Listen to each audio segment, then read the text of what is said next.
Welcome to another episode of Tastebuds. I'm your host, Neisha Rogers, and today I'm super excited to be at this extremely quaint restaurant right here in the heart of Kirkwood, Le Petit Marche, and I am with one of the OGs when it comes to chefs in the culinary industry here in Atlanta, Chef Anthony Sanders. Thank you so much for being on the show. Thank you for having me. So the little market, right, is essentially what that translates into, La Petite Marche. Why France? Why that inspiration here in Atlanta? Well, I think what we wanted to accomplish at Good Food and Company was to create a different concept, show diversity in both culturally and professionally. So when we heard the name Le Petit Market, what we wanted to do was put together a restaurant that if you close your eyes, you can have a beautiful black woman in a neighborhood in Paris, and this would be what her living room would look like, and smell like, and taste like, and sound like. So. Okay, well, I love it. Yeah. Okay, so really here we came to cook and eat and break bread. So tell me, what's on the menu for today? Well, we have a couple of things on the menu today. First, mimosas, always to start off with mimosas, right? Yeah. All right, cool. Then we're gonna roll into some beignets. I'm gonna make you a French toast taco, no pun intended. And then after that, we're gonna do one of our famous grit stacks here at Le Petit Marche. Ooh, sounds delicious. Yeah. Okay, so like you said, you can't really have brunch, because that's really what the restaurant is, right? It's kind of like a brunch experience, Well, for the most part. I like to say breakfast and lunch. I don't even know if I want to say Breakfast, brunch anymore. okay. Breakfast and lunch. Breakfast and lunch.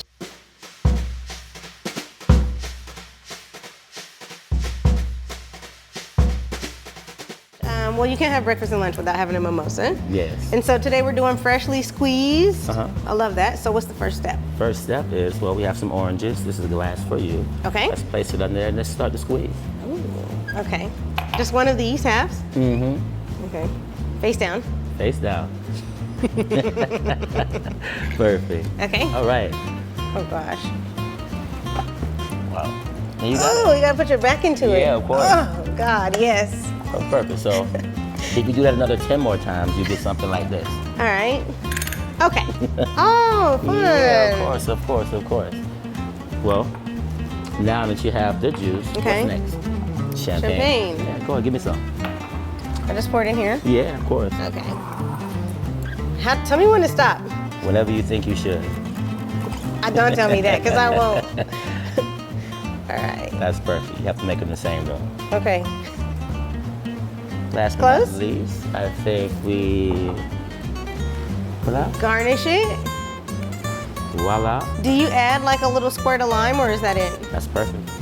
Squirt of lime? Yeah. I love lime. Yeah. Okay. Citrus, right? That looks great. All right. That's it for that? Salud. Salud. Oh, yeah. That's where it's at. Bust. All right. So our beignets? Yeah, follow me. Okay.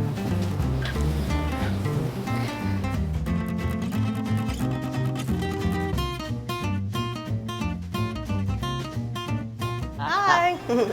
That chef right there is the man right there too. You know, the whole thing, it takes a team to run the restaurant. You know, me as the chef, you kind of just like, oh, it's Chef Anthony, but it's really like 20 of us that make Chef Anthony. So. Okay, All right, very cool. good. All right then. So now that we have beignets, what you need is beignet dough.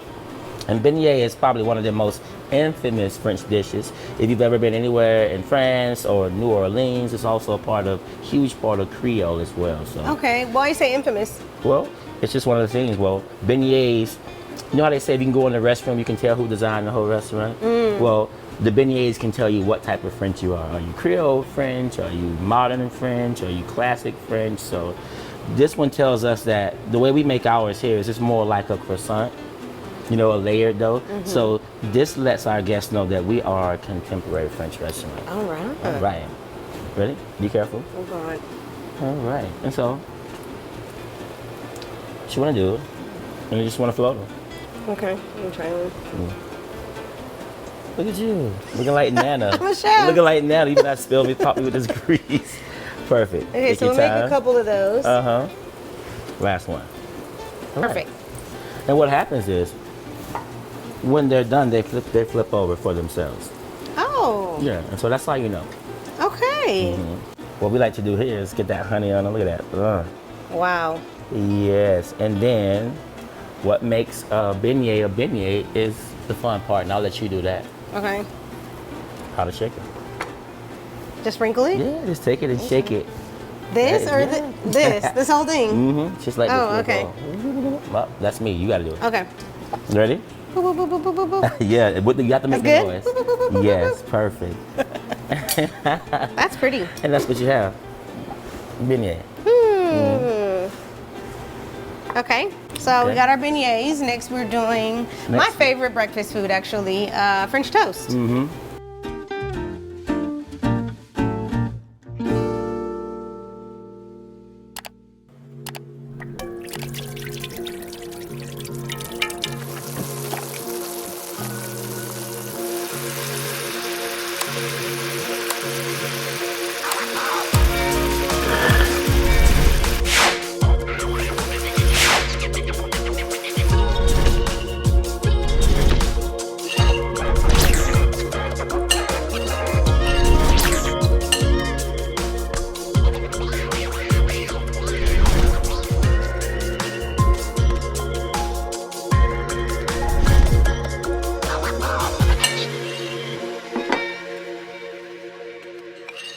What we're gonna do is we're gonna take flour tortillas. Okay. We're going to take our French toast batter, and then from there we're gonna add it to a bowl here, like so. And then what we're going to do is, and if you turn around to the stove, I'll show you. Wow. This is the fun part. Butter. So butter. Oh, who doesn't love butter? What is this? So this combination, egg, cinnamon. Egg, cinnamon, vanilla, some secret stuff. I don't tell you everything we put into Okay. it. But, you know, every family has their own French toast recipe. Yeah. However mom makes it, with whatever nostalgic to you, because that's what it's supposed to do. You're supposed to smell this in the morning when you're working, and you're supposed to think, man, damn, I remember waking up as a little girl or a little boy and I smelling things. Well, that was your parents. No matter how long they worked or how long they stayed up all night, they would still make sure they had the little things. Yeah. You want to get them a nice, and you can kind of smell it, right? So what you want to do is get a nice golden brown on each side, just like French toast. It smells good. Yeah, of course. I love Reminds you of that. staying with your cousins. Like, we used to call that spend the night. You know what I mean? And that's what you want. You just want each side to cook through. So what we have here is chicken confit. Confit means to cook in its own fat. So the little quick story about confit. My story is, when the slaves were forced to keep things without refrigeration, they had one choice, or a few choices. You could either salt things, you could pickle things, or you either can preserve them in its own fat. So whenever I see dishes like this, I say, oh wow, what was the ideology? What was the thought process? Who figured out if I were to cook this in its own fat, it would hold for months versus days? All right, so most restaurants do duck confit. We do chicken confit. It's just more easy, palatable to the people, right? Yeah. All right, so what we're gonna do is, you wanna what you want is to render the fat. You want one crispy side, but really juicy in the middle. More bacon fat, because you can't have it without bacon. Oh my God, I love bacon. Yeah. Bacon! I'm excited. What we're seeing now is starting to develop. Okay. We got bacon, we got chicken confit. Oh yeah, that looks good. The chicken, is it seasoned with anything, or is it just, okay.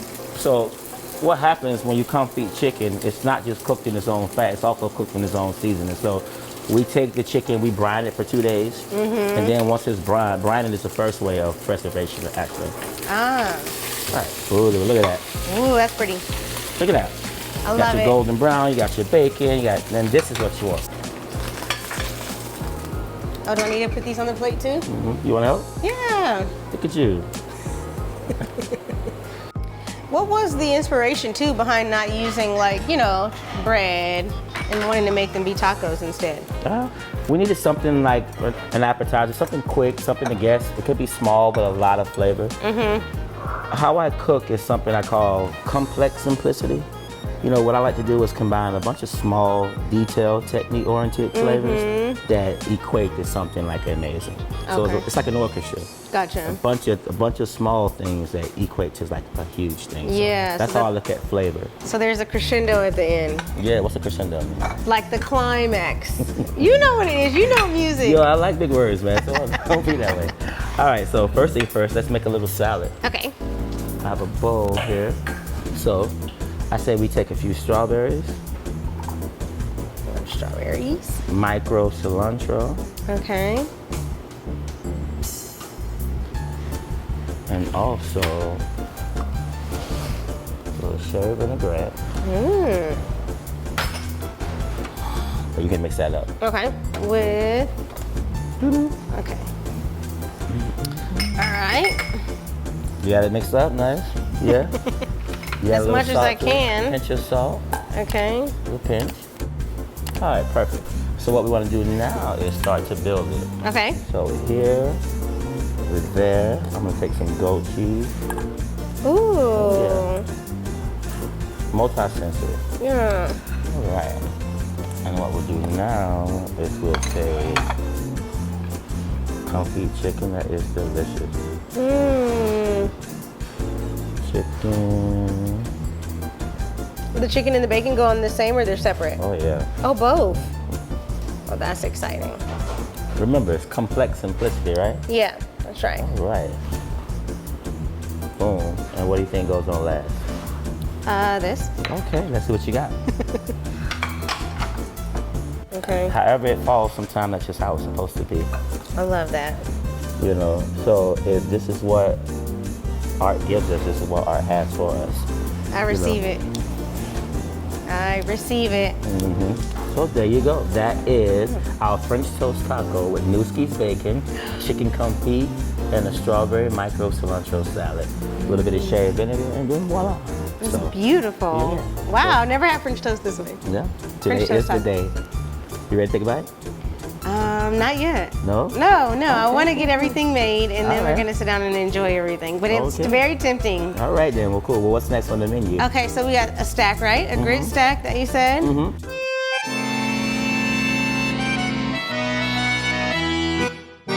And what the grit stack is good bacon, Good bacon. is good shrimp, fresh herbs, and fresh scrambled eggs. And then we're gonna compile all that into one great by itself. Okay. All right. First, I like to always render a little bit of the bacon. And what that does is gonna release some of that beautiful bacon fat. Okay. At the same time, I'm thinking about, okay, let's get this pan hot enough for my eggs. So this is gonna happen really fast. So I'm going to add the shrimp. Nice. A little bit of salt, not too course. much because we already have the bacon. Okay. And on this side, 1, 2. Wow. That sound means your pan's too hot for eggs. But good thing about chefs is controlling the fire is the task. So keep that Okay. thing moving. Yes, ma'am. Look at you, that's nice. That is really nice. Really? Yeah, of course. Okay. If you need a night job, hey. I'll keep that in mind. Yeah, and so what you want to do now is take those eggs. I want to turn them and put them right on this plate. Okay. Because what happens is they keep cooking. Okay. You can pick your pan up and tilt it. There you go, now dump it. All right, that is a beautiful. Look at you. Okay. All right.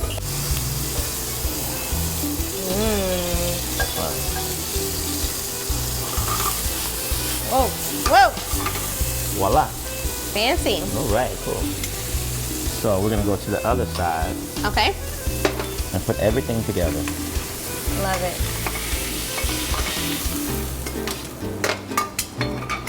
All right, so the grid stack is, Okay. well, let's actually stack it, right? Yeah, you gotta stack it first. Okay, what's the first step? All right, first up are the grits. So what you wanna do is, yeah, let's say, Oh, that's nice. took a lot of time to make these, about 2 hours, just so you know. For grits? Of course, real grits. So simple, but like you said, simple, complex. Complex simplicity. Complex simplicity. Yeah, you got it. That's mine too, so don't try to do All right, it. I won't take it. All right, so next we go with some eggs. These are beautiful. Who made these? I made the eggs. They are fantastic. They're nice and fluffy. I did that. Thank you. Next, we're gonna go with the bacon and the shrimp. Ooh. I love it. Those are some nice shrimp.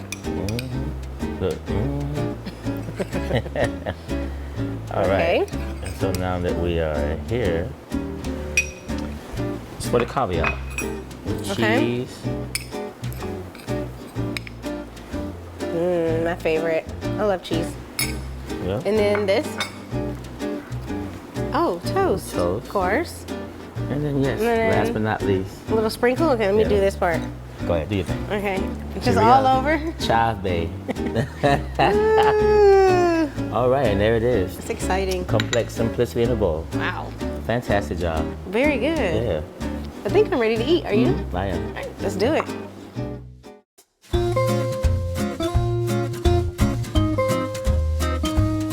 All right, this looks incredible. All right, let's dig in. All right then. I was actually gonna ask you this because etiquette, right? Dining etiquette. How important is that to you?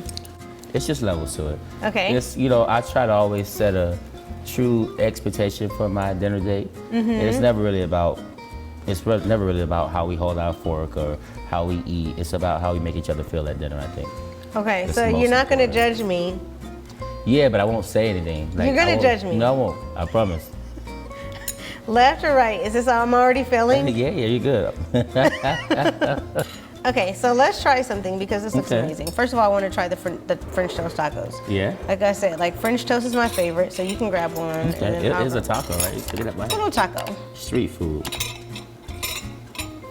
Oh, that's cute, yeah. Same time, Lady and Tramps out.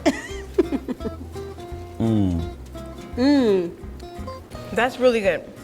Should be slightly acidic, should be sweet, should be savory, should be umami, it should be and somewhat decadent. I can taste the cinnamon Mm-hmm. from the French toast mix, as well as the strawberries and the bacon, so it all just kind of works together. Fantastic job.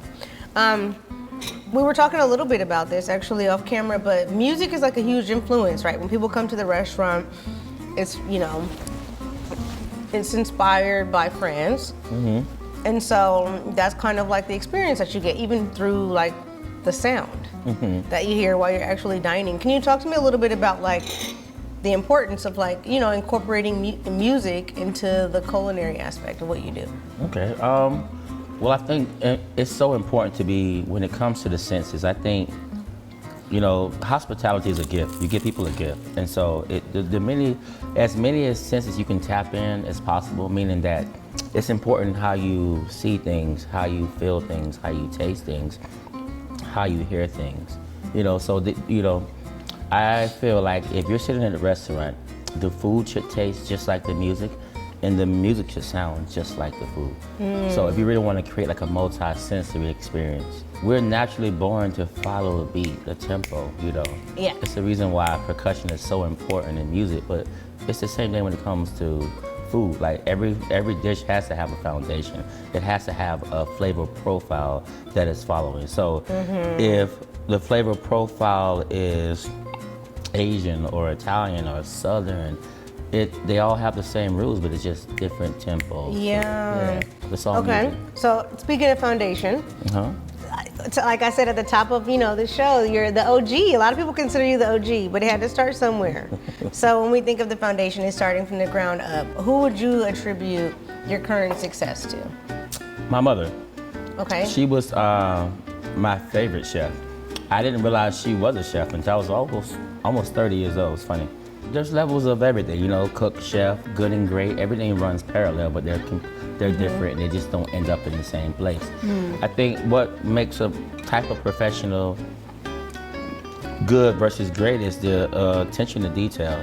And I've done so many interviews about food and the chefs that's inspired me.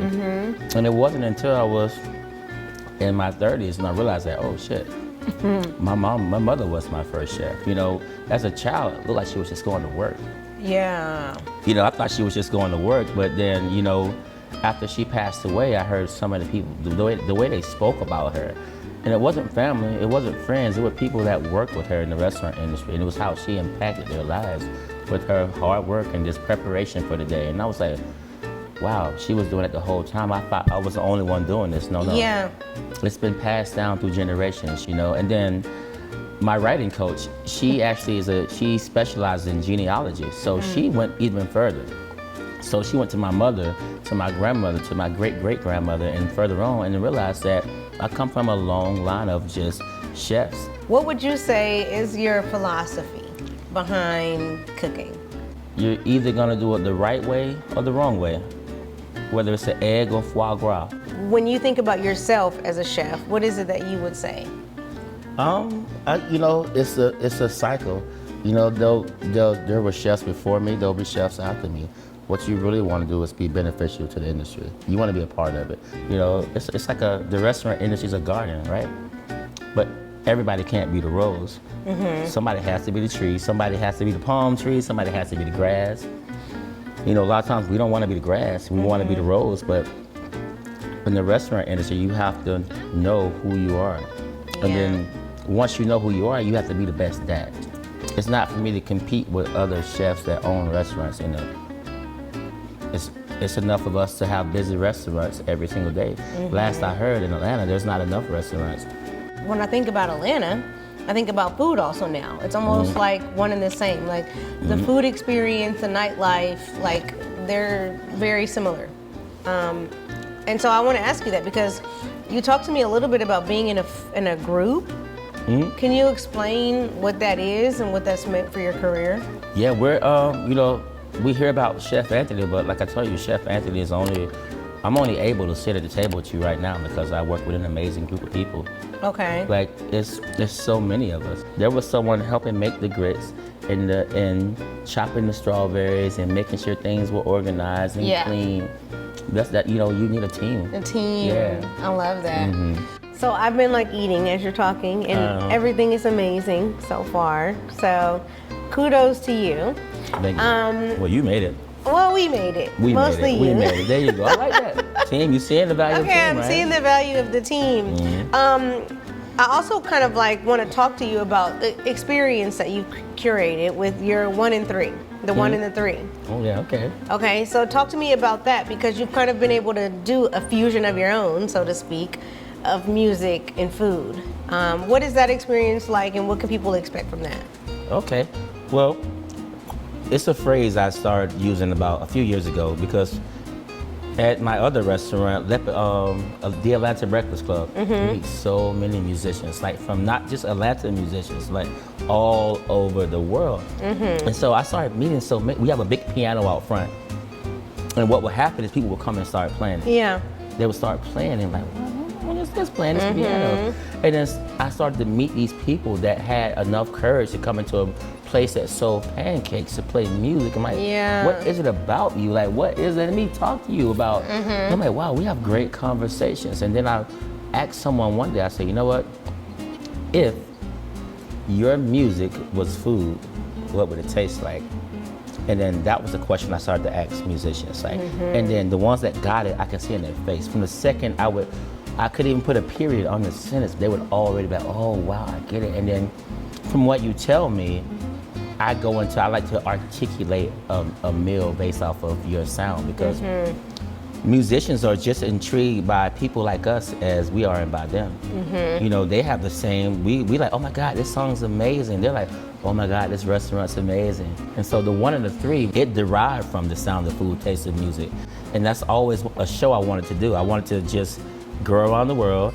I want to meet dope musicians and I want to tell them like how our food and music are aligned and then go from there. I think, you know, it's not about my story so much. It's about how many different stories am I connected to. So I want to play a game where I ask you some rapid fire questions, food related. So I think you can handle it. Okay, maybe. All right, are you ready for that? I am ready. First question, what is your signature dish? It depends on who I'm cooking for. If your mom were in front of you right now and you were to make a dish for her, what would that dish be? A bowl of grits. Savory or sweet? Always savory. Curse word that you use in the kitchen. Mother. How? Like, if you don't say mother, people don't listen. Soup or salad? Salad. Favorite song to listen to while you cook? Whew, things are changing. Gary Clark Jr. How many cooking scars do you have? All over my body. Barbecue sauce or hot sauce? Hot sauce. If you could only make one dish for the rest of your life, what would it be? Hamburger. Why not cheeseburger? Don't all hamburgers come with cheese? No, some people don't like it. Who don't like cheese? I don't know. I don't know those people. Right. All right, favorite snack food? Weed brownies. I'm sorry? Weed brownies. You said weed brownie? Yeah. What's a gourmet food that's overrated? Lamb chops. Favorite instrument to use in the kitchen? Ooh, a guitar. Fast food guilty pleasure? Hardee's Frisco burger. I bless it. Well, this was incredible. Yeah, it was fantastic. Kudos to you in all of what you've been able to do in this industry and the culinary success that you've experienced. I commend you, and I think it's well deserved. And so to that, I say, Salud. salud. Salud, thank you.